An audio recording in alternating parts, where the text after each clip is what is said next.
పూజ చేసేటప్పుడు అసలు చెయ్యకూడనివి, చెయ్యాల్సిన పనులు ఇవే. చాలా మంది ఇళ్లలో నిత్యం పూజలు చేస్తూ ఉంటారు, చెయ్యాలి కూడా.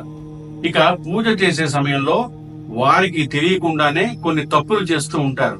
అవేంటో తెలుసుకుంటే ఇక ముందైనా జాగ్రత్త పడొచ్చు కదా. మనము పూజ చేసే సమయంలో పూజకి ఉపయోగించే పూలు పొరపాటున కింద పడితే వాటిని పూజకి ఉపయోగించకూడదు. కారణం ఏంటంటే ఆ పూలని అప్పటికే భూదేవి స్వీకరించింది కాబట్టి. వాసన చూసిన పువ్వులని కూడా పూజకి వాడకూడదు.